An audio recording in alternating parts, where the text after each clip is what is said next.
Hey, this is my interview. What is your name?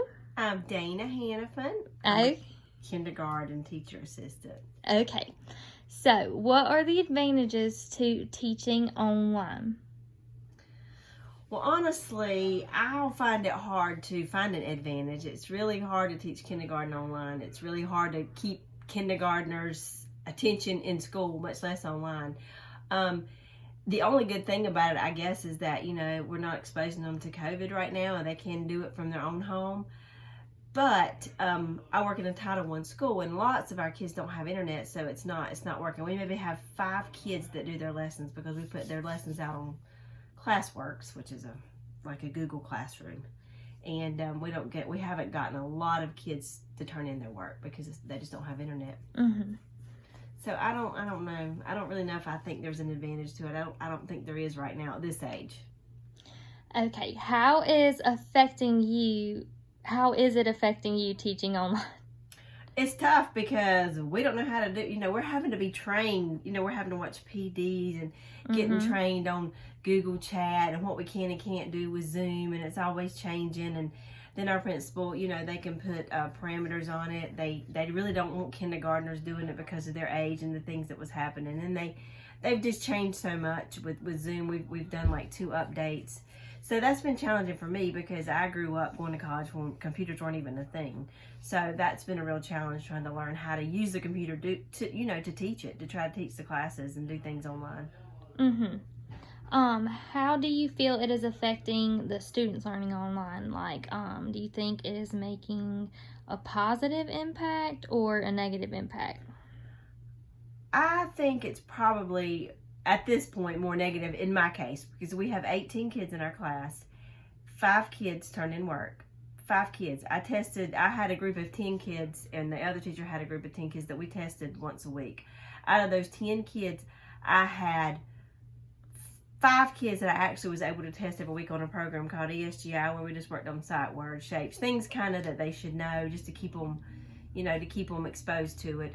We couldn't test reading anymore. But because it was such a low turnout, kids their parents were done. Like I said, I work in a Title I school. Lots of times the parents were just done with it. They didn't want to take the time to do it. The other problem was that they didn't have internet. So it made it very difficult. So I think they would have learned more had they been in the classroom. Is there anything you like about teaching online? I mean, you can say about being home. Well, I enjoyed being at home, because I was able to I could get up really early and test the kid, and then I might have 3 or 4 hours where I could do other things and then test the kid. And let's be honest, I could stay in my pajamas and things like that and have to get ready. I mean, it was nice being at home. And it was nice getting to talk to the kids and getting to see them. And I felt like they loved it when we were able to talk, but I just don't, I don't know how much their parents was helping them. Even when I was testing them, I couldn't always see them because sometimes it was phone calls or whatnot, and some of them didn't have FaceTime. So I don't know how much they would have, how much they actually learned by doing it online. But it was nice. It did have the perks. Like I said, the hours. There was one little kid I'd always have to test at 8 o'clock at night. So I'd stop working for a little bit and take some time off. Then I'd work again at 8 o'clock at night. So it was nice to just kind of make your own schedule, basically. What are the disadvantages of teaching online?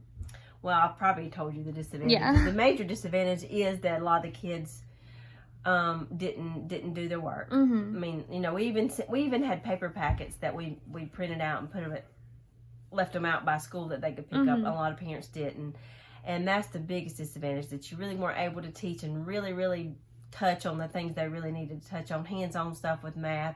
None of that stuff happened once we left, because kindergarten is a hard age for that. High schoolers would be way different, but with kindergarten, you need them in the classroom, in their face, hands-on all the time, because you have to keep them, you have to keep their grounded. Attention.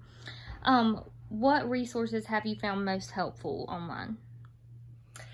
Probably the biggest thing that we used online was Google Classroom, where we could put lessons out there, their sight words, things to do, and then we could check see if they were doing them. The other wonderful thing was ESGI at home. It's a site, my teacher I work with paid for it, where we could actually test the kids, and they would just bring it up on their computer, and they would look at the words, and I would be able to know if they knew their sight words and stuff. But those were two valuable resources. Mostly was the Google Classroom and the SGI that we used because we couldn't do Zoom a lot with our kids. We didn't have enough that wanted to do it.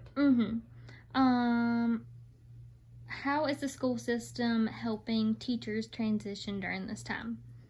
Oh, well, they're giving us lots of PDs. You know, there's lots of like free workshops. We're able to get a lot of credit hours and stuff in. They're making that happen. And we're, you know, our teachers got together. We always had staff meetings and we always had kindergarten meeting and we all talked about things we could do. And we all helped each other. I mean, like, it was a collaboration. You know, I might do some stuff. Another teacher might do some stuff. We all kind of worked together.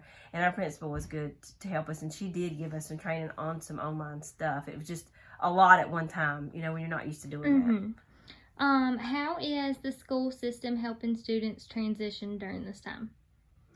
Well, the school system's going above and beyond, I feel like, because they're you know, they're providing packets that the parents can come pick up. They're also, at my school, they also provided Chromebooks, but the parents had to come get the Chromebooks, and it was really sad, the amount of parents that didn't, you know, the kids that were like, well, we can't do it.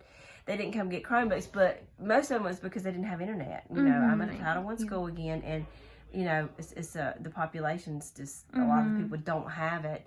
But our principal was making that available to them, making all kinds of things available. They come by the school and get stuff. So we had plenty of resources. It was there if they needed it. And our area too, right here, is like a little bit more farmy. Yeah. So there's not as many places you can go and just sit and have Wi-Fi. And the McDonald's is closed and all that. So there's everything's no Wi-Fi, closed. You know? So that was a big problem we had. And we did